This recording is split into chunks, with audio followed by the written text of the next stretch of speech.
Góðan dag, kæru sveitarstjórn og áheyrendur. Ég býð ykkur til fundar í sveitarstjórn Borgarbyggðar á fund númer 268 og segi fund hér með settan. Til fundarins eru mættir aðalmenn, sú sem hér stendur Guðveig Lind Eyglóadóttir. Davíð Sigurðsson er fjarverandinn, í stað hans situr fundinn Þórður Brynjarsson. Eva Margrét Jónadóttir, Eðvar Ólafur Traustason. Telma Dögg Harðardóttir er fjarverandinn, í stað hennar situr fundinn Brynja Þorsteinsdóttir. Sigurður Guðmundsson er fjarverandi, en í stað hans situr fundinn Kristján Ágúst Magnússon. Sigrún Ólafsdóttir, Ragnhildur Eva Jónsdóttir, Bjarni Lárudóttir Bjarnadóttir og starfsmenn fundarins eru Stefán Broddi Guðjónsson og Eiríkur Ólafsson, fjármálastjóri sem jafnframt ritar fundargerð. Forseti óskar eftir að gera örlitlar breytingar frá auglýstri dagskrá og það er að innkomi sem fyrsti dagskrárliður skýrsla sveitarstjóra og að útfari dagskrárliður númer 8 og þá myndi tölur dagskrárliðar riðlast að það breytast samkvæmt því og ég bið það fulltrúa sem samþykkja að gefa merki. Og það er samþykkt samhljóða og þá er okkur ekkert að vanbúnaði en að ganga til fyrsta dagskrárliðar sem er að vanda skýrsla sveitarstjóra og ég bið Stefán Brodda Guðjónsson að gjöra svo vel.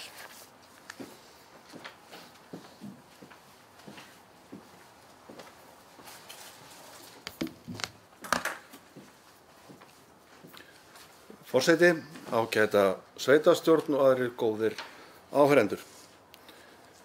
Eins og restina af þjóðinni var ég límdur við eldhúsdagsumræður frá Alþingi í gær, þingsetning daginn áður og fjárlagafrumvarp lagt fram. Góðar umræður og við skulum aldrei vanmeta hversu dýrmætt það er að búa í landi þar sem lýðræði og tjáningarfrelsi er virt og niðurstaða fengin með samtali fólks í milli eins og við verðum vitni að á Alþingi. Og ég hef vorið þess ánægju aðnjótt að fylgjast með hér í sveitarstjórnarmálum í okkar ágæta sveitarfélagi. Nú annars ríkisfjármálin og áherslur ríkisins skipta sveitarfélagið og íbúa þess gríðarlega miklu máli. Áherslur í innviðamálum og sérstaklega vegaframkvæmdum eru til dæmis mjög mikilvægar og ég fagna þeim. Þeir eru aukna áherslu og auknu fjármagni inn í innviðamálin og sérstaklega vegamálin. Með áherslur er ég bjartsýnn á að ný framkvæmdir eins og Sundabraut og Uxarhyggir færist framar þegar samgönguáætlun verður lögð fram. Það eru framkvæmdir sem að verulega geta styrkt búsetu og atvinnutækifæri og þessi sveitarstjórn og sveitarstjórnir hér á undan hafa lagt áherslu á að komast á koppinn. Sömuleiðis verkefni á borð við að þrýsta bara einfaldlega áfram á aukið viðhaldsfé, verja og auka framlag til tengivega og einfaldlega viðhalds á malarvegum. Svo er þetta mikilvægt að vegagerðin og hún yfirvöld samgöngumála séu samstíga sveitarfélagi eins og Borgarbyggð að halda vegum opnum allt árið og veita viðunandi ríkisvald sem veit að viðunandi og fyrirsjáanlegur snjómokstur er forsenda frelsis í búsetu og skapar einfaldlega mikil tækifæri og mikil verðmæti. Nú í heilbrigðismálum þá má ekki slá slöku við í áframhaldandi viðhaldi á heilsugæslunni í Borgarnesi, hér í Borgarnesi. Þar hafa skref verið stigin og mikilvægt að halda áfram. Nú það var ný yfirlýsing lögð fram í Stykkishólmi og undirrituð í Stykkishólmi daginn milli HFE og samtaka sveitarfélaga á Vesturlandi og hún snýst ekkert síst aðbúnað starfsfólks, heilbrigðisstarfsfólks og þannig í anda hennar beindi ég vonum við að ekki verði slegið slöku við í endurbótum á heilsugæslunni. Og það er mikilvægt að sveitarfélagið, íbúar og ekki allar síst okkar alþingismenn tryggja svo verði. Ég er líka spenntur fyrir áherslum ríkisstjórnarinnar í þróun heilbrigðisþjónustu utan sjúkrahúsa. Mér finnst heilsugæslur á starfsvæði HFE og reyndar í okkar héraðbæri í heild sinni vera í upplæri stöðu til að nýta það tækifæri. Nú sýnist mér fjármagn vera tryggt og reyndar hafi áður verið tryggt í að ráðast í byggingu jarðræktarmiðstöðvar við Landbúnaðarháskólann á Hvanneyri.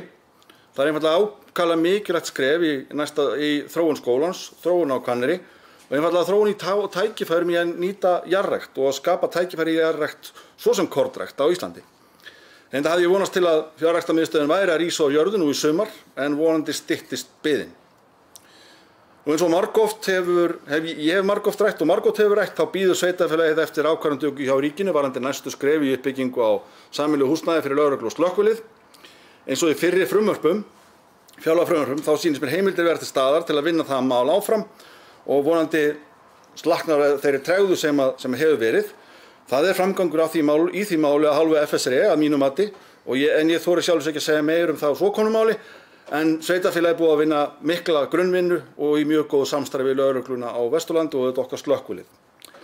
En nú hefur beðið niðurstöðu í þessu máli gagnvart ríkinu í það bil 2 ár og ég vona að það horfi til betri vegar. Nú það gott að það horfur hafi skánað í ríkisfjármálum og niðurstaða raun og veru í ríkisrekstrinum eins og hún lítur út núna hefur verið að staðan var ekki slæm eins og einhverjir höfðu áætlað hér fyrir sumar eða í vor, þannig að ríkisrekstrinum stendur betur og það gott.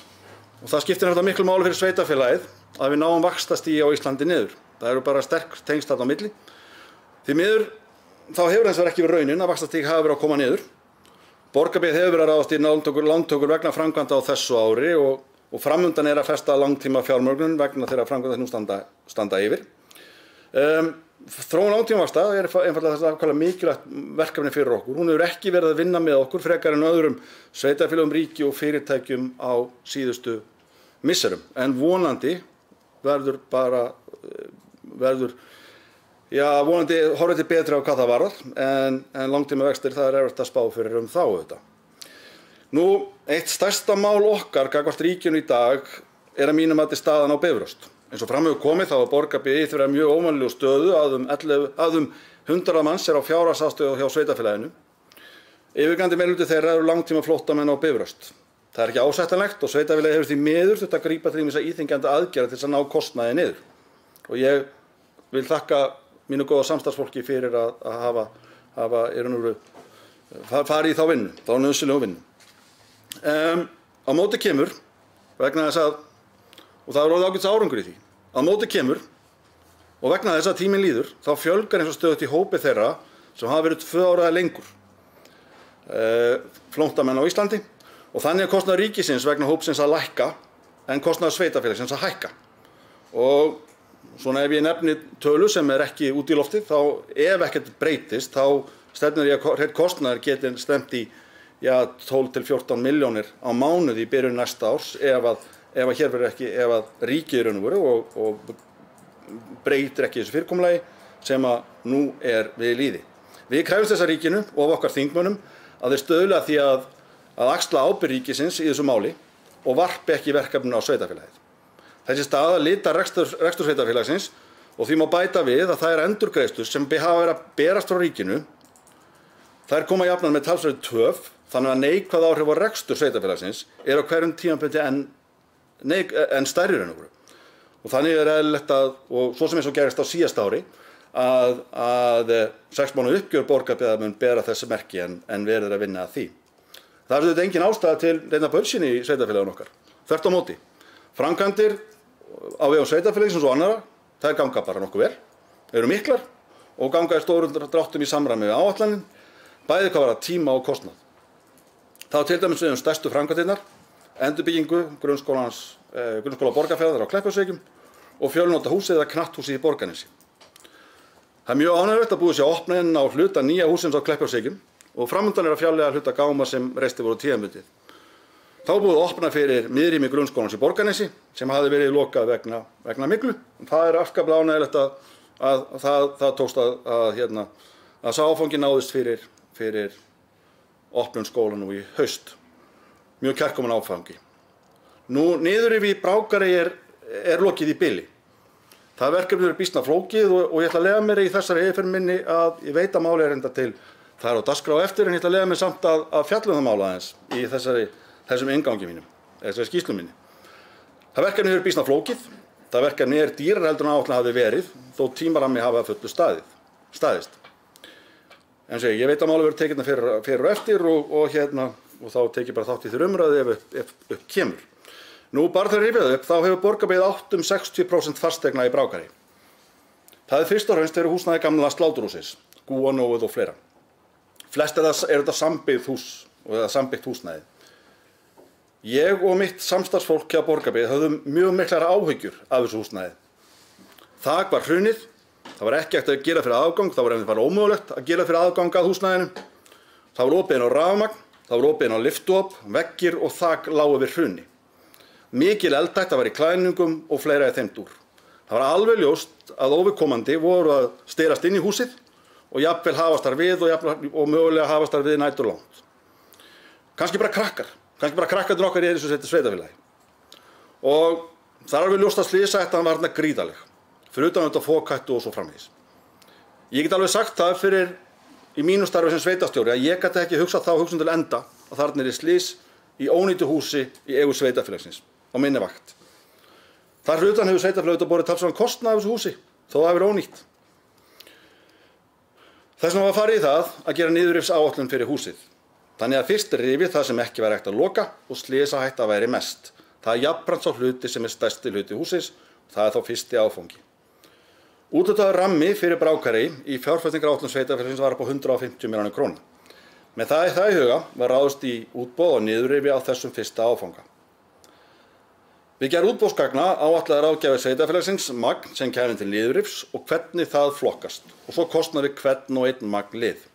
Samtals gerði áætlun ráðgjafa ráð fyrir kostnaði upp á 130 milljónir með við áætlun hans skiptingu magnsins. Svo bárust tilboð í verkið og ef svo magnskipting hefði staðist, þá hefði kostnaður sveitarfélagsins reyndist miklu lægri, eða þriðjungur af áætluðum ramma. En raunin hefur samt orðið sú að skipting magns hefur reynst allt önnur og miklu meira farið í urðun heldur en áætlað var. Asbest hefur verið miklu meira bæði timbur og stein. Kostnaðurinn mun því að lokum fara líklega yfir 200 milljónir, en verkið hefur ekki verið gert upp. Nú ég er ekki að fera með ábyrgð á því í mínu hlutverki sem sveitarstjóri, en bið ykkur að hafa það í huga að fjárhagsáætlun sveitarfélagsins og fjárfestingaráætlun sveitarfélagsins miðað við 150 milljónir. Hins vegar orðið ljóst að þau gögn sem unnin voru fyrir sveitarfélagið voru ekki nægilega góð, svo gjörðu það ekkert sterkara en það. Þó svo vitanlega var alla tíð mikil óvissa hvernig magn myndi skiptast og hvað gæti farið í urðun og svo framvegis. Það er eins og engu breytt það að hagstæðasta tilboðið var tekið. Þannig að ég treysti mér ekki til að fullyrða að hægt að vinna þetta með ódýrara hætti með við þá magn sem að endanum fór í urðun, asbest og fleira. Ég er feginn að við unnum þessa áfangaskiptingu með þessum hætti sem við gerðum og því getum við stýrt og stöðvað niður með þessum hætti sem við gerum. Og mér er létt að ég þarf ekki að hugsa til þess að krakkar séu við leik í þessum stórhættulegu húsarústum. Nú í vetur sjáum við vonandi ofan í deiliskipulag sem við erum að vinna fyrir Brákarey og í framhaldinu getum við fara að huga að næstu skrefum í niðurrifi og uppbyggingu. Og það er auðvitað nóg að taka í sveitarfélaginu, að bæta, byggja upp og gera öruggara. Nú ég veki upp af eldhúsdagsumræðum og mikilvægi lýðræðis. Það er lýðræðisveisla í gangi hér í Borgarbyggð og nágrannan sveitarfélaginu í Skorradalshreppi þessa dagana. Íbúar að nýta sinn lýðræðislega rétt við að taka ákvörðun sameiningu sveitarfélagana. Kosningar standa yfir og í Borgarbyggð kosið í Ráðhúsinu til 19. september og svo í Hjálmakletti þann 20. september. Hvetja sjálfsögðu íbúa til þess að nýta kosningaréttinn og það er sérstaklega gaman að áhuga ungmenna en réttur til að kjósa í þessum kosningum var ákveðin 16 ár. Nú er að bresta á með leitum víða sveitarfélagið og fyrstu réttum reyndar lokið. Óskar leitarfólki góðs gengis og mín von er sú að fólk, fé, hross og aðrir hlutaðeigandi skili sér slysalaust til byggða og vel gangi. Ég vil þakka íbúum fyrir góðar viðtökum við nýju greiðslufyrirkomulagi vegna móttöku úrgangs á móttökustöðinni við Sólbakka. Hvet sem flest til að sækja klippikortið á borgarkort.is. Vonandi náum við með þessu að tryggja sanngjarna og hagstæða þjónustu fyrir íbúa og leið að íbúar niðurgreiði ekki notkun annarra sem nota stöðina. Aðeins auðvitað margt viðburði í sveitarfélaginu á vegum sveitarfélagsins og vegum annarra. Ég vona einfaldlega að og ég gæti þess að halda áfram að tala lengi upp það sem er í gangi og það sem verður. En ég ætla að láta staðar numið í bili og vona að haustið leggist vel í ykkur öllsömmur og hlakka til áhugavers og góðs fundar hér á eftir. Takk.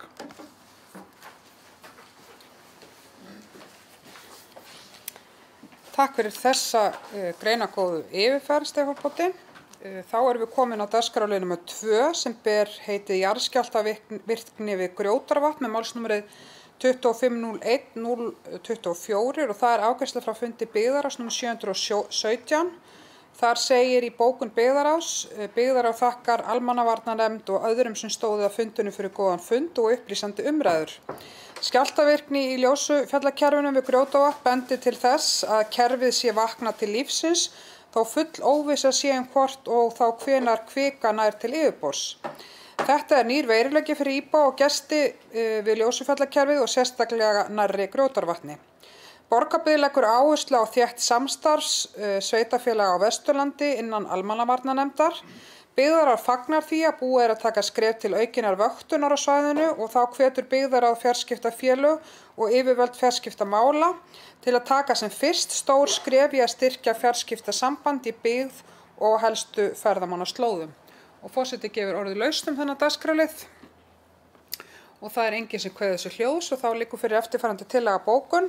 Sveitarstjórn tekur heilshugar undir bókun byggðarráðs og skorar á fjarskiptafélög og yfirvöld fjarskiptamála að draga ekki lengur að bæta fjarskiptasamband á svæðinu og ég bið þá fulltrúa sem samþykkja að gefa merki. Og það samþykkt samhljóða.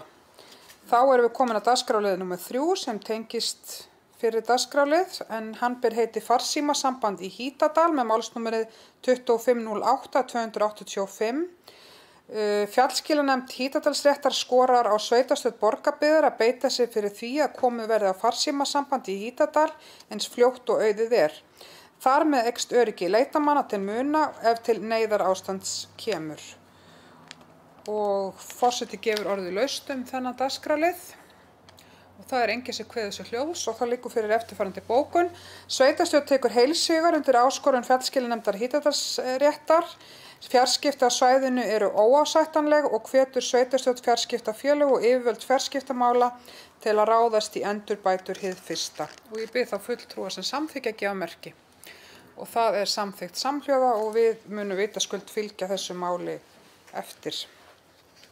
Þá erum við komin á dagskrárliði númer 4 sem ber heitið Samstarfsyfirlýsing HVFE og SSVAF mannauð og starfsstöðvar með málsnúmeru 2508-108 og það afgreiðsla frá fundi byggðarráðs frá fundi númer 717 og þar segir í bókun Byggðarráð fagnar samstarfsyfirlýsingu HVFE og SSVAF og tekur heilshugar undir þá stefnu og markmið sem þar koma fram.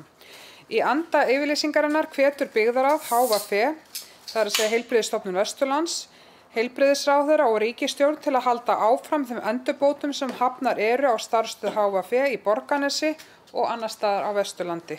Og forseti gefur orðið laust þennan dagskrárlið. Sigrún Ólafsdóttir hefur beðið orðið. Gjörðu svo vel, Sigrún. Forseti, sveitarstjóri og aðrir áheyrendur. Þessi ályktun var búin að vera svolítinn tíma í farvatninu og var samþykkt farsællega í Stykkishólmi daginn. Mér langar bara að árétta enn frekar og vekja athygli á hversu mikilvæg lykilstofnun heilsugæslan hjá okkur hér í Borgarnesi fyrir þetta svæði og allt Vesturland. Það eru oft brekkur varðandi að manna í stöður á stöðinni. Það hafa orðið töluverðar tafir á þeim viðhaldsverkefnum sem voru komnar á stað varðandi stöðina og þetta kannski svona eitt af þeim stofnunum sem við í sveitarstjórn og bara samfélagið allt þarf að standa vel með alla daga og því vil ég bara hvetja okkur hér sem hér erum og samfélagið allt til þess að leggja sitt að mörkum að efla þessa stofnun og standa vörðum hana því við megum ekki missa hana og megum ekki við því að hún á neinn hátt minnki og þá ég bæði að tala í stöðugildum, aðbúnað og öllu öðru. Þannig að ég vil bara hvetja allt og alla hér til þess að standa vörðum að það gangi allt sem best á þessari stofnun eins og reyndar öllum öðrum hér innan sveitarfélagsins en þetta afar mikilvæg stofnun fyrir okkur öll og veitir ekki af að standa við bakið á henni. Takk. Takk fyrir það, Sigrún. Tökum heilshugar undir það og orðið ennþá laust þennan dagskrárlið. Og það enginn sem kveður þessu hljós og þá liggur fyrir eftirfarandi tillaga bókun. Sveitarstjórn tekur undir bókun byggðarráðs og fagnar samstarfsyfirlýsingu Heilbrigðisstofnunar Vesturlands og samtaka sveitarfélaga á Vesturlandi. Mjög brýnt ekki verið slegið slöku við þeim endurbótum sem hafnar eru á starfsstöð HVFE í Borgarnesi og annars staðar á Vesturlandi. Og ég bið þá fulltrúa sem samþykkja að gefa merki. Og það samþykkt samhljóða. Þá erum við komin á dagskrárlið númer 5 sem ber heiti Brákarbraut 25, gamla sláturhúsið, áætlun niðurrif með málsnúmeri 24.09.047 og það er afgreiðsla frá fundi byggðarráðs númer 718 og þar segir í bókun: Nú liggur fyrir heildarkostnaður við niðurrif á Brákarbraut 25 og 27 og ljóst að töluverðan viðbót á kostnað er að ræða. Mikið af framkvæmdum eru yfirstandandi í sveitarfélaginu og því mikilvægt að sýna aðhald og gott eftirlit með fjárhag sveitarfélagsins. Byggðarráð telur æskilegast að kláraðar verði fyrri áfangi verksins og beðið verði með frekari niðurrif að sinni. Hlynur Ólafsson, verkefnastjóri á skipulags- og umhverfissviði, sat fundinn undir þessum lið og þetta var samþykkt samhljóða. Og forseti gefur orðið laust þennan dagskrárlið. Og það er enginn sem kveður sig hljóðs og þá liggur fyrir eftirfarandi tillaga bókun. Sveitarstjórn staðfestir ákvörðun byggðarráðs að ljúka fyrsta áfanga niðurrifs gamla sláturhússins í Brákarey en bíða með frekari niðurrif að sinni og ég bið þá fulltrúa sem samþykkja að gefa merki. Og það er samþykkt samhljóða. Þá erum við komin að dagskrárlið númer 6 sem ber heiti Farsældarráð Vesturland með málsnúmeri 25.09.076 og þar eru framlögð drög að samstarfsyfirlýsingu og verklagsreglum svæðisbundinn samráðsvettvang sveitarfélagana á Vesturlandi farsældarráð og forseti gefur orðið laust þennan dagskrárlið. Það er enginn sem kveður sig hljóðs og þá liggur fyrir eftirfarandi tillaga bókun. Sveitarstjórn samþykkir framlögð drög að samstarfsyfirlýsingu og verklagsreglum svæðisbundinn samráðsvettvang fyrir þeirra sem sinna málefnum barna á vettvangi ríkis og sveitarfélaga á Vesturlandi. Drögin voru lögð fyrir samþykkt á fundi velferðarnefndar nr. 163 þann 9. september og ég bið það fulltrúa sem samþykkja framkomna bókun að gefa merki. Og það er samþykkt samhljóða. Þá erum við komin að 7. dagskrárlið sem ber heitið Ugluklettur stækkun með málsnúmeri 22.12.062 og það er afgreiðsla frá fundi byggðarráðs frá fundi nr. 718 og þar segir í bókun: Byggðarráð samþykkir tilboð frá Borgarverki að fjárhæð 9.308.496 krónur dagsettur 27. ágúst 2025. Enda er verkið nánast á pari við kostnaðaráætlun. Hlynur Ólafsson, verkefnastjóri á skipulags- og umhverfissviði, sat fundinn undir þessum lið. Og forseti gefur orðið laust þennan dagskrárlið. Og það er enginn sem kveður sig hljóðs og þá liggur fyrir eftirfarandi tillaga bókun. Sveitarstjórn staðfestir ákvörðun byggðarráðs að samþykkja tilboð frá Borgarverki í jarðvinnu vegna bílastæðis við Ugluklett. Og ég bið þá fulltrúa sem samþykkja framkomna bókun að gefa merki. Og það er samþykkt samhljóða. Þá erum við komin að 8. dagskrárlið hér í dag sem ber heitið Hverfahleðslur ON 2025 samningur með málsnúmeri 25.09.019 og það er afgreiðsla frá fundi byggðarráðs nr. 719 og þar segir í bókun: Byggðarráð samþykkir samninginn fyrir sitt leyti og leggur til við sveitarstjórn að staðfesta hann. Sveitarstjóra falið að undirrita samninginn og það var samþykkt samhljóða. Og forseti gefur orðið laust þennan dagskrárlið. Og það er enginn sem kveður sig hljóðs og þá liggur fyrir eftirfarandi tillaga bókun. Sveitarstjórn staðfestir ákvörðun byggðarráðs og felur sveitarstjóra að undirrita samninginn og ég bið þá fulltrúa sem samþykkja að gefa merki og það er samþykkt samhljóða. 9. dagskrárliður hér í dag ber heitið Stuttárbotnar, Húsafell 3, landnúmer 134495, deiliskipulag með málsnúmeri 23.01.040 og það er afgreiðsla frá fundi skipulags- og byggingarnefndar nr. 78 og þar segir í bókun nefndarinnar: Skipulags- og byggingarnefnd felur skipulagsfulltrúa að klára yfirferð á þeim lagfæringum sem gerðar voru á tillögunni í kjölfar athugasemda Skipulagsstofnunar og leggur til við sveitarstjórn að samþykkja framlagt deiliskipulag samkvæmt 42. grein skipulagslaga nr. 123/2010 með þeim lagfæringum sem gerðar hafa verið sem breyta þó ekki auglýstri tillögu í grundvallaratriðum. Og forseti gefur orðið laust þennan dagskrárlið. Það er enginn sem kveður sig hljóðs og þá liggur fyrir eftirfarandi tillaga að bókun. Sveitarstjórn samþykkir framlagt deiliskipulag samkvæmt 42. grein skipulagslaga nr. 123/2010 með þeim lagfæringum sem gerðar voru með tilliti til athugasemda Skipulagsstofnunar en breyta ekki auglýstri tillögu í grundvallaratriðum og ég bið þá fulltrúa sem samþykkja framkomna bókun að gefa merki. Og það er samþykkt samhljóða. Við erum komin að 10. dagskrárlið sem ber heitið Jarlangsstaðaland, Langárbyrgi, landsnúmer 177317, nýtt deiliskipulag með málsnúmeri 2402-234 og það afgreiðsla frá fundi skipulags- og byggingarnefndar nr. 78 og segir í bókun nefndarinnar: Skipulags- og byggingarnefnd leggur til við sveitarstjórn Borgarbyggðar að samþykkja framlagt deiliskipulag samkvæmt 42. grein skipulagslaga nr. 123/2010 með þeim lagfæringum sem gerðar voru eftir athugasemdir Skipulagsstofnunar. Lagfæringarnar breyta ekki auglýstri tillögu í grundvallaratriðum. Og forseti gefur orðið laust þennan dagskrárlið. Það enginn sem kveður sér hljóðs og þá liggur fyrir eftirfarandi tillaga bókun. Sveitarstjórn samþykki framlagt deiliskipulag samkvæmt 42. grein skipulagslaga nr. 123/2010 með þeim breytingum sem gerðar voru með tilliti til athugasemda Skipulagsstofnunar en breyta ekki auglýstri tillögu í grundvallaratriðum. Og ég bið þá fulltrúa sem samþykja framkomna bókun að gefa merki. Og það samþykkt samhljóða. Þá erum við komin að 11. dagskrárlið sem ber heitið Lundur 3, landnúmer 179729, umsókn framkvæmdaleyfi, skógrækt með málsnúmeri 250199 og það afgreiðsla frá fundi skipulags- og byggingarnefndar nr. 78 og þar segir í bókun: Skipulags- og byggingarnefnd leggur til við sveitarstjórn að samþykkja útgáfu framkvæmdaleyfis þar sem grenndarkynning hefur farið fram samkvæmt 42. grein skipulagslaga nr. 123/2010. Lögð fram athugasemd Náttúrufræðistofnunar og hefur framkvæmdaraðili svarað athugasemdinni með fullnægjandi hætti að mati nefndarinnar. Forseti gefur orðið laust þennan dagskrárlið. Það enginn sem kveður sér hljóðs og þá liggur fyrir eftirfarandi tillaga bókun. Sveitarstjórn samþykkir útgáfu framkvæmdaleyfis þar sem grenndarkynning hefur farið fram samkvæmt 42. grein skipulagslaga nr. 123/2010. Fyrirgefið, takk fyrir það. Sveitarstjórn samþykkir útgáfu framkvæmdaleyfis þar sem grenndarkynning hefur farið fram samkvæmt 44. grein skipulagslaga nr. 123/2010. Það eins gott að hafa þetta rétt og ég bið þá fulltrúa sem samþykkja að gefa merki. Og það samþykkt samhljóða. Takk fyrir þetta. Þá erum við komin að 12. dagskrárlið hér í dag sem ber heiti Borgarbraut 47.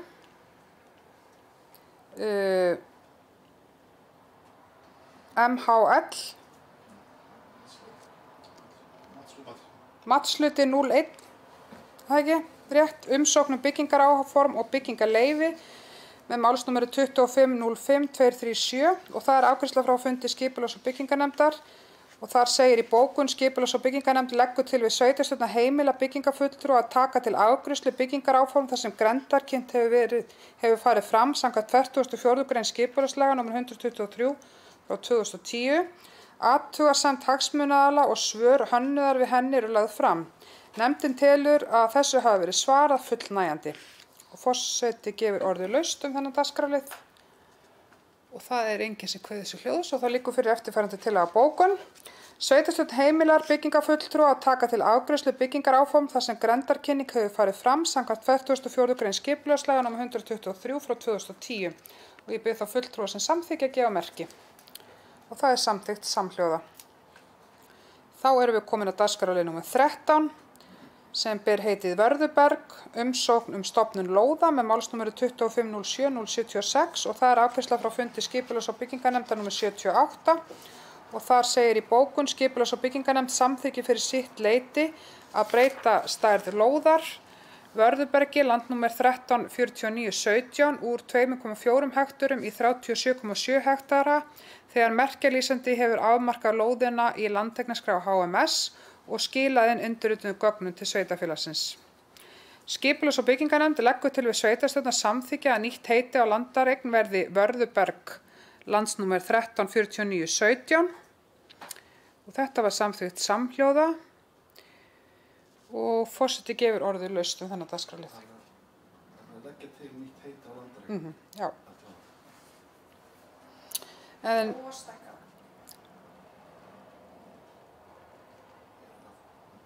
Það hafi verið samþykkt í nefndinni og þetta þurfa ekki samþykkt. Okay.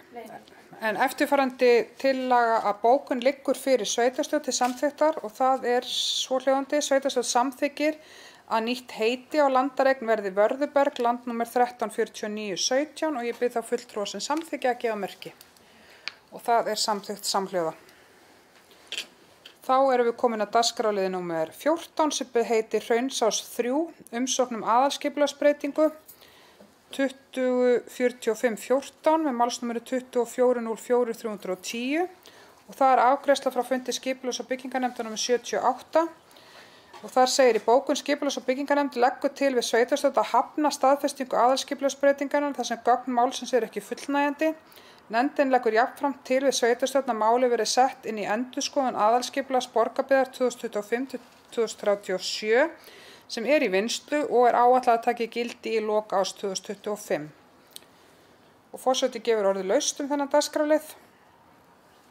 Það er enginn sem kveður sér hljóðs og þá liggur fyrir eftirfarandi tillaga bókun. Sveitarstjórn samþykkir að hafna staðfestingu aðalskipulagsbreytingarinnar vegna ófullnægjandi gagna. Auk þess er endurskoðun aðalskipulags borgarbyggðar langt á veg komin og vísar því málinu til starfshóps endurskoðunar aðalskipulags borgarbyggðar 2025-2037. Svæðið er nú þegar í tillögu endurskoðunar aðalskipulags og forseti biður þá fulltrúa sem samþykkja framkomna bókun að gefa merki. Og það er samþykkt samhljóða. Við erum komin að dagskrárliði nr. 15 sem ber heiti svæði fyrir frístundabændur með sauðfé með málsnúmeri 2508-018. Það er afgreiðsla frá fundi skipulags- og byggingarnefndar nr. 78 en það segir í bókun skipulags- og byggingarnefnd leggur til við sveitarstjórn að unnið verði deiliskipulag fyrir svæði þar sem heimilt verði að byggja lítil gripahús fyrir frístundabúskap ásamt skilgreindu vor- og haustbeitasvæði. Þetta var samþykkt með 4 atkvæðum og 1 sat hjá. Forseti gefur orðið laust þennan dagskrárlið. Kristján Ágúst Magnússon óskar eftir að taka til máls. Gjörðu svo vel, Kristján.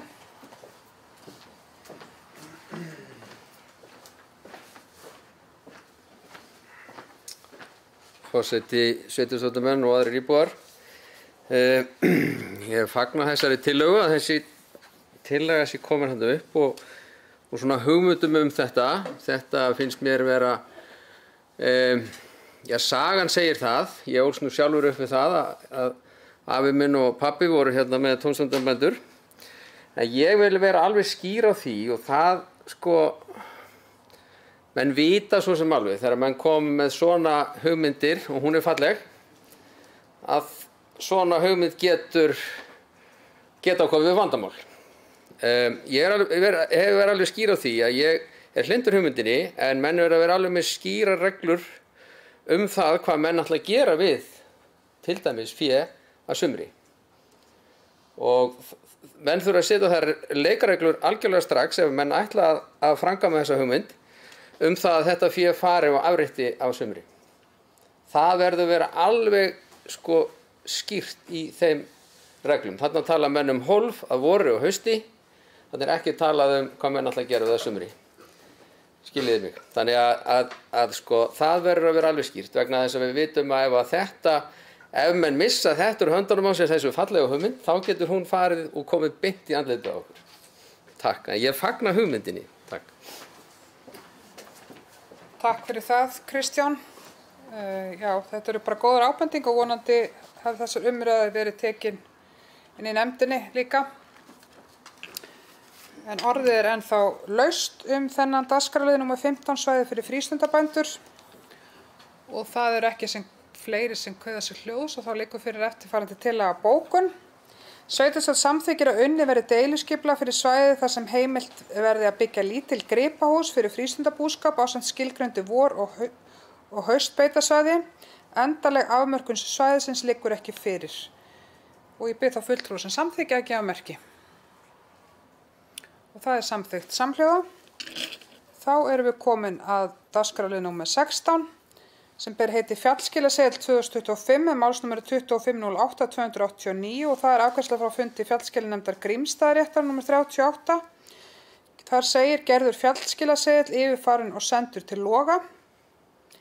Og forseti gefur orðið laust þennan dagskrárlið. Það er enginn sem kveður sér hljóðs og þá liggur fyrir eftirfarandi bókun. Sveitarstjórn samþykkir álögð fjallskil að hvert dagsverk sé metið á krónur 10.000 og hver kinn til fjallskila metin á krónur 850. Og ég bið þá fulltrúa sem samþykkja að gefa merki. Og það er samþykkt samhljóða. Þá eru komin að dagskrárlið nr. 17 sem ber heiti Fjallskil haustið 2025 með málsnúmeri 2509-027 og það er afgreiðsla frá fundi fjallskilanefndar Þverárréttar nr. 75. Nefndin bregst við með því að taka út af seðlunum álagningu möluna til Nesmelsréttar. Leiðrétta fjallskil samkvæmt því að öðru leyti stendur fyrir seðill óbreyttur en verður sendur út nýr og endurbættur seðill. Þá liggur fyrir til samþykktar eftirfarandi afgreiðsla frá fundi nefndarinn nr. 74. Farið yfir fjallskil og raða niður eins og hægt er. Mikil fækkun sauðfjár sem gerir það að verkum að mikla breytingar eiga sér stað. Fækkað hefur rúmar 900 kindur frá árinu 2024. Heildar fjallskilakostnaður er 4.872.860 krónur sem gerir 850 krónur per kind. Forseti gefur orðið laust þennan dagskrárlið. Það er enginn sem kveður svo hljóðs og það liggur fyrir eftirfarandi bókun. Sveitarstjórn samþykkir álögð fjallskil. Mikil fækkun sauðfjár hefur átt sér stað milli ára og verði því talsverðar breytingar á fjallskilum Þverárréttar. Heildar fjallskilakostnaður er 4.872.860 krónur sem gerir 850 krónur per kind og ég bið það fulltrúa sem samþykkja að gefa merki. Og það er samþykkt samhljóða. Þá erum við komin á dagskrárlið nr. 18 sem ber heiti álagning fjallskila 2025 með málsnúmeri 2508-140 og það er afgreiðsla frá fundi fjallskilanefndar Brekku- og Svignaskarðsréttar nr. 56. Þar segir í bókun gengið frá fjallskilaseðli og starfsmanni falið að prenta hann og póstleggja. Lagt var á 1205 kindur og er það fækkun 100 kindur frá fyrra ári. Og forseti gefur orðið laust þennan dagskrárlið. Það er enginn sem kveður svo hljóðs og það liggur fyrir eftirfarandi tillaga bókun. Sveitarstjórn samþykkir álögð fjallskil þar sem lagt er krónur 850 á hverja kind og er hvert dagsverk metið á krónur 15.000. Og ég bið þá fulltrúa sem samþykkja að gefa merki. Og það er samþykkt samhljóða. Við erum komin þá að dagskrárlið númer 19 sem ber heiti fjallskil 2025 með málsnúmeri 2509-043 og það er afgreiðsla frá fundi fjallskilanefndar Kaldárbakka og Mýrdalsréttar nr. 33 og þar segir í bókun jafna niður fjallskilum, dagsverkin eru 68 og 76 kindur í dagsverkinu. Fjallskilagjald per kind er krónur 265, heildarfjöldi kinda er 5.143. Ákveðið var að dagsverki væri metið á krónur 20.000. Sé dagsverk ekki innt af hendi er lagt til að viðkomandi greiði dagsverk með 50% álagi í fjallskilasjóð fyrir 1. desember 2025. Og forseti gefur orðið laust þennan dagskrárlið. Það er enginn sem kveður svo hljóðs og það liggur fyrir eftirfarandi bókun. Sveitarstjórn samþykkir álögð fjallskil. Dagsverkin eru 68 og 76 kindur í dagsverkinu. Fjallskilagjald per kind er krónur 265. Heildarfjöldi kinda 5.143. Dagsverki metið á krónur 20.000. Sé dagsverk ekki innt af hendi er lagt til að viðkomandi greiði dagsverki með 50% álagi í fjallskilasjóð fyrir 1. desember 2025. Og ég bið það fulltrúa sem samþykkja að gefa merki. Og það er samþykkt samhljóða. Þá erum við komin að dagskrárlið nr. 20 sem ber heiti álagning fjallskila Hítardalsréttar 2025 með málsnúmeri 2508-284 og það er afgreiðsla frá fundi fjallskilanefndar Hítardalsréttar nr. 40 og þar segir í bókun álagning fjallskila á fjáreigendur sem eru 11. Tala sauðfjár til fjallskila er 2116 samkvæmt haustskýrslum 2024-2025 uppgefið frá Borgarbyggð. Fækkun 276 fjár. Fjallskilagjald á kind ákveðið 850 krónur. Heildar álagning 1.798.600 krónur. Dagsverki metið á 10.000 krónur. Leitarstjóri í öllum afréttarleitum verður Gísli Guðjónsson. Jakob A. Eyjálsson stjórnar leitum á Svarfhólsmúla. Réttarstjóri í réttum verður Sigurjón Helgason. Og forseti gefur orðið laust þennan dagskrárlið. Það er enginn sem kveður svo hljóðs og það liggur fyrir eftirfarandi bókun. Sveitarstjórn samþykkir álögð fjallskil, fjáreigendur eru 11. Tala sauðfjár til fjallskila er 2116. Samkvæmt haustskýrslum 2024-2025 uppgefið frá Borgarbyggð. Fækkun 276 fjár. Fjallskilagjald á kind ákveðið 850 krónur. Heildar álagning 1.798.600 krónur. Dagsverki metið á 10.000 krónur og ég bið það fulltrúa sem samþykkja framkomna bókun að gefa merki. Og það er samþykkt samhljóða. Þá höfum við lokið afgreiðsluliðum og förum hér í fundagerðir og 21. liður á dagskrá er fundagerð Byggðarráðs frá fundi númer 719 og forseti gefur orðið laust þessa fundagerð. Og það er enginn sem kveður sér hljóðs og þá telst hún framlögð. Dagskrárliður númer 22 er fundagerð Byggðarráðs frá fundi númer 718 og forseti gefur orðið laust þessa fundagerð. Það er enginn sem kveður sér hljóðs og þá telst hún framlögð. 23. liður á dagskrá er fundagerð Byggðarráðs frá fundi númer 717 og forseti gefur orðið laust þessa fundagerð.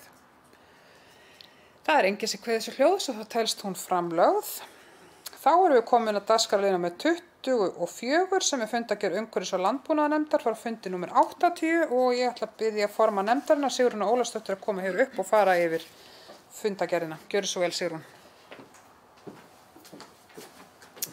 Forseti, sveitarstjórn og aðrir áheyrendur. Þá ætlum við að vinda okkur hér í fundagerð umhverfis- og landbúnaðarnefndar númer 80. Þar var fyrst á dagskrá ráðgjöf í sorpmálum. Þar var kynning á úttekt sem að unnin hefur verið fyrir okkur af Púr Norð og Sigurður Halldórsson kom þar til fundarins og ræddi þessi mál við okkur.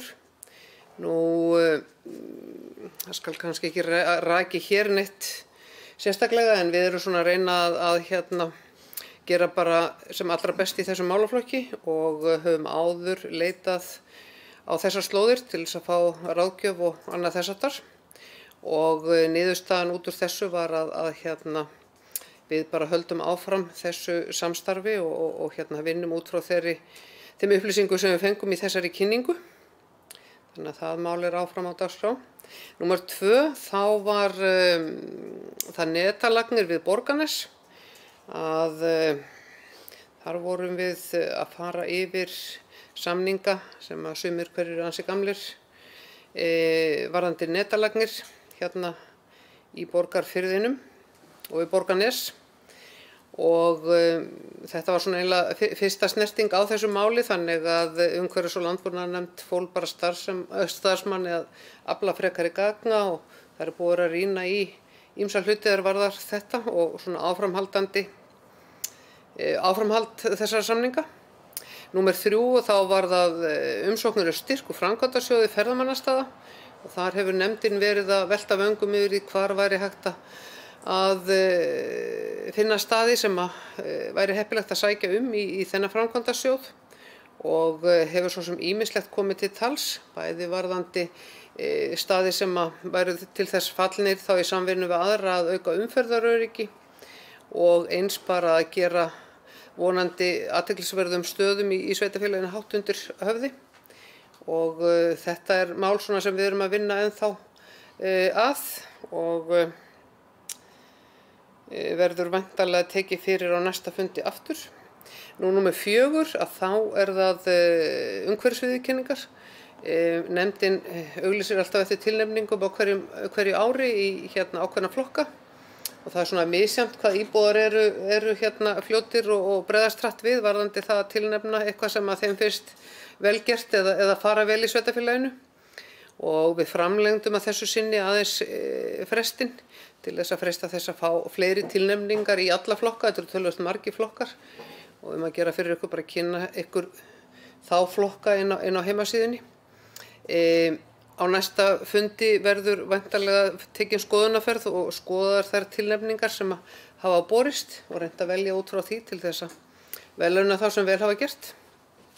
Nú, 5. liður á dagskrá að það var umræða hreinsunarátök og núna að hausti til að þá er komið að því að setjast að söfnun brotajáts í dreifbýli og starfsmanni var falið að senda út verðfyrirspurn fyrir þeirri söfnun og stefnt er að því að söfnunin verði með sama hætti og hefur verið undanfarin ár og síðast ári.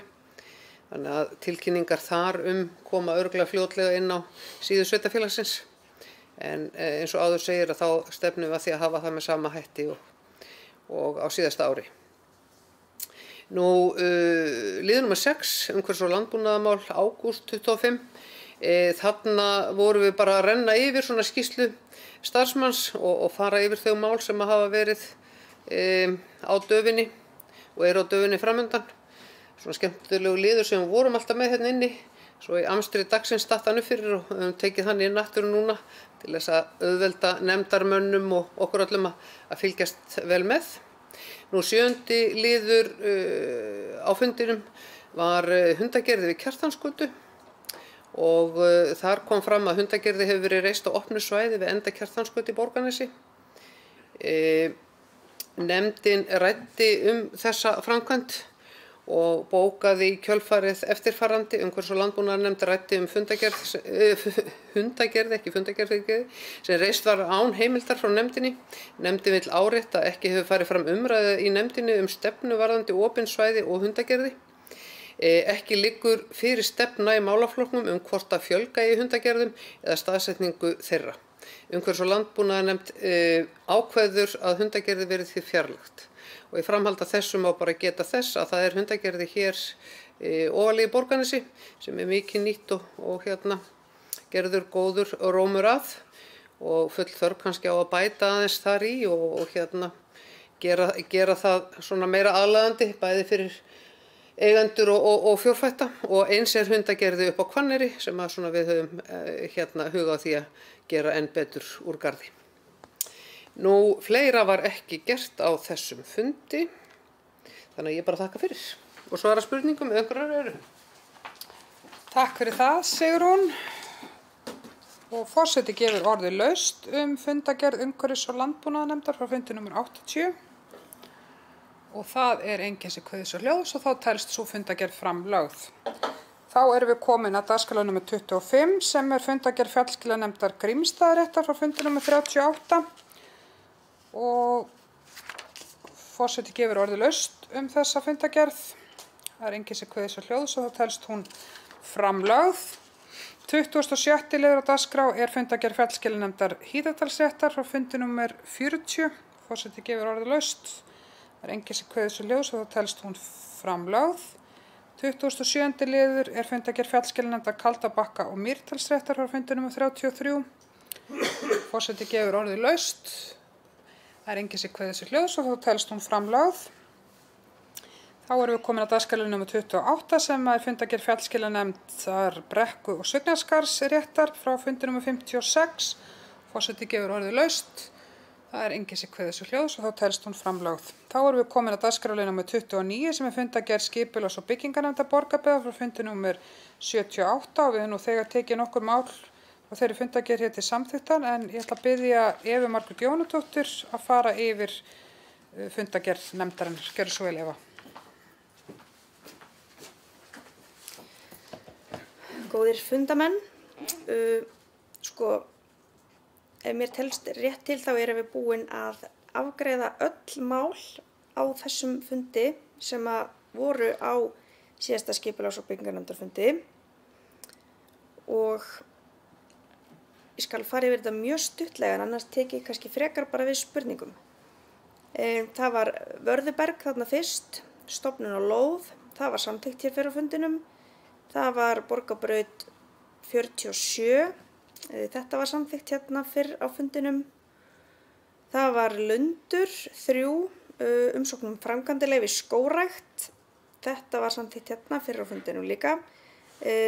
Það barst ein athugasemd á kynningatíma frá Náttúrufræðistofnun og í kjölfar þess þá komin umsókn frá Land og skógi sem hefði kannski annars ekki gert athugasemd en svo virðist vera sem sérfræðingar innan þessar stofnana séu ekki alveg á einu máli.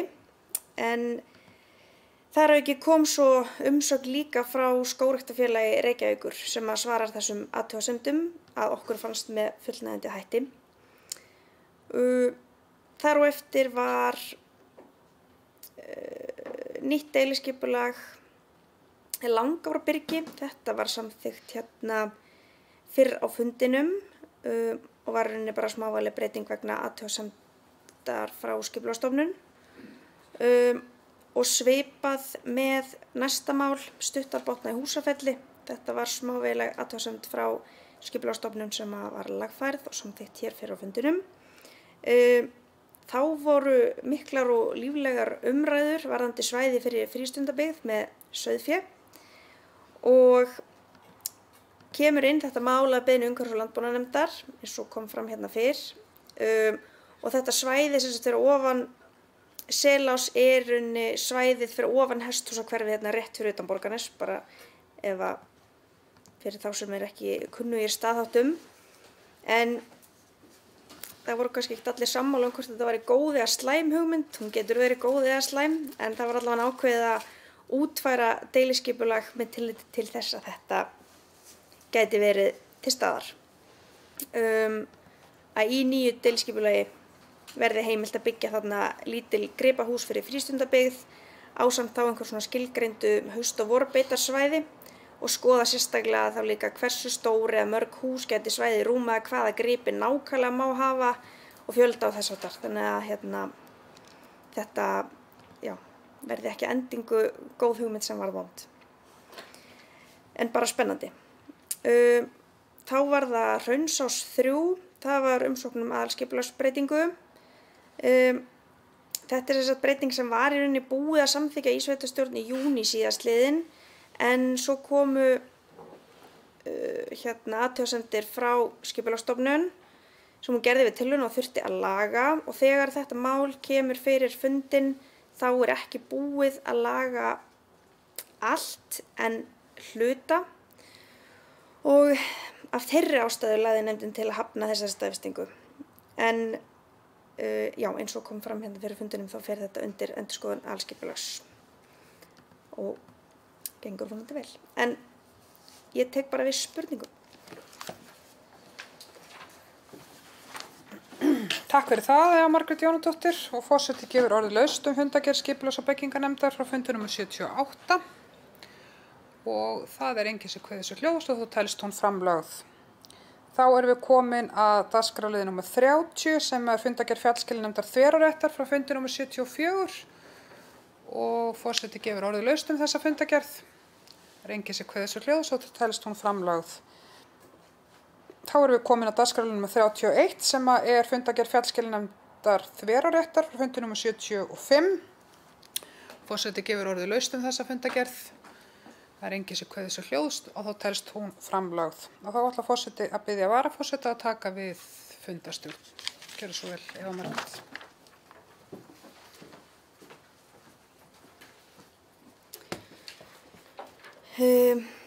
Síðustu 2 málin á dagskrá þessara fundar eru bæði fundargerð velferðarnefndar, sem sagt að fundi þá númer 162 og 163, og ég legg til að formaður nefndarinnar Guðveig Glóadóttir komi og fari bara yfir báðar fundargerðirnar í einni beit. Gjörðu svo vel. Takk fyrir það skal ég gera. Þá skulum við byrja á fundargerð frá fundi nefndarinnar nr. 162 sem var 19. ágúst síðastliðinn. Þar var fyrst á dagskrá trúnaðarbók, en þar eru lagðar fram afgreiðslu starfsmanna frá fundi og afgreiddar umsóknir fjárhagsstyrk, en það er ómögulegt að birta afgreiðslu nefndarinnar opinberlega. Dagskrárliður nr. 2 bara heitir ráðningarbann hjá sveitarfélögum og áhrif þess á þjónustu við fatlað fólk, en það var í rauninni bara lagt fram til kynningar að beiðni félags- og húsnæðismálaráðuneytisins var Samband íslenskra sveitarfélaga beðið að senda fyrirspurn á sveitarfélög ábendingu þess efnis að þjónustu við fatlað fólk hafi í sumum tilvikum verið samþykkt en ekki veitt vegna þess að gildir ótímabundið ráðningarbann hjá sveitarfélögum, og í ljósi þess var óskað eftir upplýsingum hvort að ráðningarbann gildi innan okkar sveitarfélags í félagsþjónustu, og það er í rauninni í stuttu máli frá því að segja að það liggur ekki fyrir ráðningarbann innan félagsþjónustu Borgarbyggðar snýr að lögbundinni þjónustu við fatlað fólk, en hins vegar hefur sveitarfélagið tekist á við þá áskorun sem snýr að ráðningu í stoðþjónustu sem getur haft áhrif á veitingu þjónustu, og nefndin í rauninni fól félagsmálastjóra að svara þessu erindi til sambandsins. Nú, 3. dagskrárliður á þessum fundi heiti Janus heilsuefling, og það var þannig að það var haldinn kynningafundur í ágúst og nefndin óskaði rauninni á þessum fundi eftir kynningu á verkefninu í heild sinni á næsta fundi þar sem að nefndin vildi svona bara fara yfir hvernig hefur gengið og heyra í þeim hjá Janus Heilsueflingu áframhaldandi hvernig hefur gengið og svona fara yfir þáttökuna bæði í Borgarnesi og Kleppjárnsreykjum en það vilji fyrir áframhaldandi samstarfi. Fleira var ekki gert á þeim fundi. Fundi númer 163 var haldinn núna í þessari viku, 9. september. Þar var fyrsti liður á dagskrá trúnaðarbók og eins og áður segir þá óheimilt að birta afgreiðslu nefndarinnar og starfsmanna opinberlega. Dagskrárliður númer 2 var Janus Heilsuefling eins og hafði verið óskað eftir en hann Ragnar Örn Kormáksson, nýr framkvæmdastjóri hjá Janus, hann fór yfir verkefnið og kynnti fyrir okkur í nefndinni nýjar þjónustuleiðir sem standa til boða og kynnti í rauninni fyrir okkur líka og fór yfir svona þær mælingar sem hafa verið gerðar á þátttakendum hér í Borgarbyggð síðustu 3 mælingar.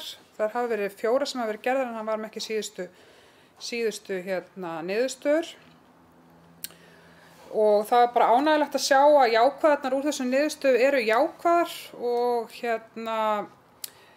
svona það sem að má kannski, því þetta náttúrulega svona ýmis konar mælikvarða sem hefur verið að skoða en það sem að gaman að sjá í þessu til dæmis að mat þáttakanda á eigin heilsu betri eftir því sem liðið hefur verið að verkefni þannig að fólk metur sem svo að heilsa þeirra sé betri nú heldur en var áður.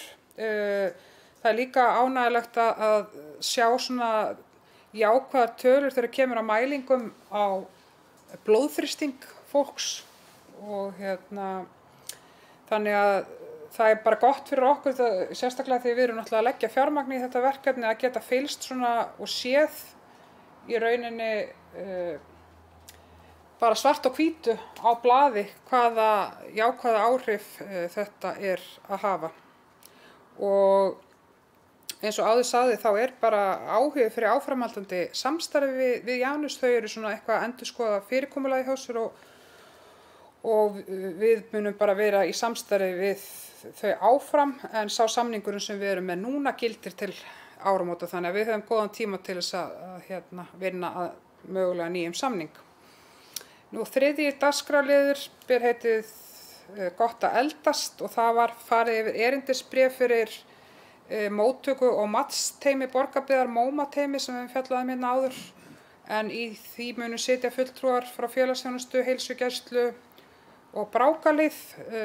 Markmiðið þessu teymi að auka samþættingu á milli heimahjúkrunar, félagslegra heimaþjónustu og dagdvalarþjónustu og nefndin samþykkti erindisbréfið og mér skilst að það sé nú bara verið að þau sé að taka fyrsta fund núna á allra næstu dögum. Nú 4. dagskrárliðurinn sem við tókum fyrir á fundinum ber heitið samræmd móttaka flóttafólks. En það ljóst að eins og hefur komið fram að sveitarfélagið ber töluverðan fjárhagslegan þunga vegna fjölda flóttafólks sem hefur verið búsett yfir 2 ár og réttur sveitarfélaga til endurgreiðslu ekki lengur til staðar eftir þessa 2 ára búsetu. Og nefndin hefur því óskað eftir að fylgjast með þessari þróun samhliða því að vinna áfram að því að fækka þeim sem þurfa á fjárhagsaðstoð halda. Það að segja reyna að hvetja fólk til virkni og hjálpa þessum hóp í atvinnuleit og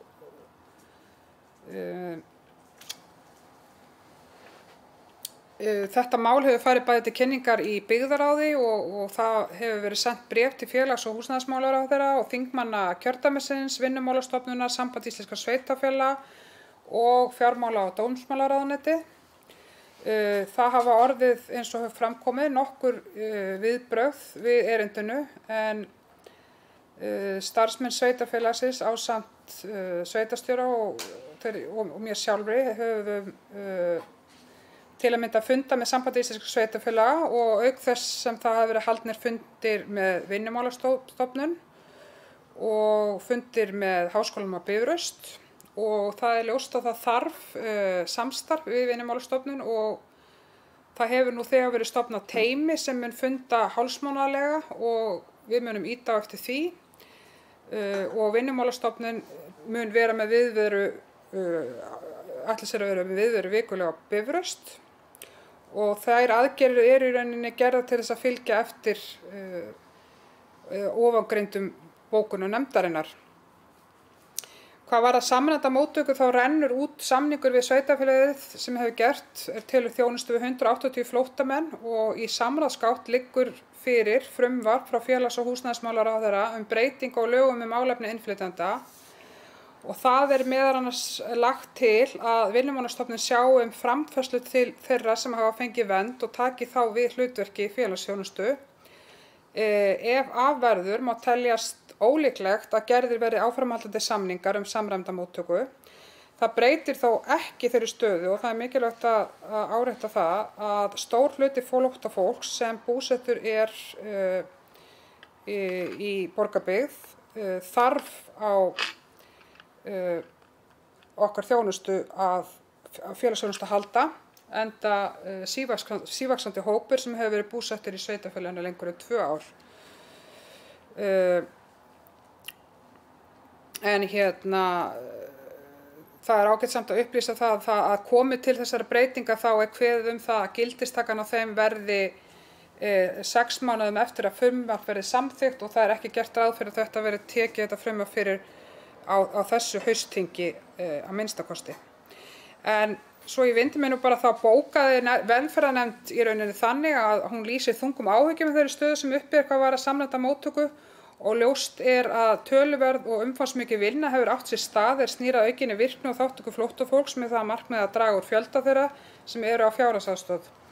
Auk þess hefur samráð og samtal við aðra mikilvægar stofnanir átt sér stað og velferðarnefnd óskar eftir reglulegri upplýsingagjöf og eftirfylgni að hálfu félagsþjónustu.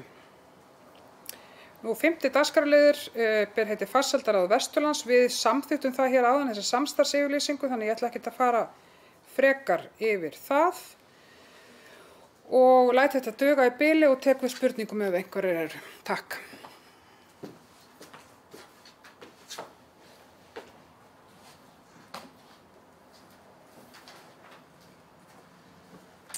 Já, takk fyrir þetta Guðveig. Ég ætla þá fyrst að fá að bera upp, gefa orðið laust fundargerð 162. Er einhver sem vill kveða sér hljóðs? Svo er ekki og þá telst hún framlögð og þá vil ég gefa orðið laust fyrir fundargerð 163, eða ekki? 163. Er einhver sem vill kveða sér hljóðs? Svo er ekki og þá teljast þær framlagðar og ég vil biðja forseta að taka aftur við fundarstjórn. Takk fyrir það, Eva Margrét.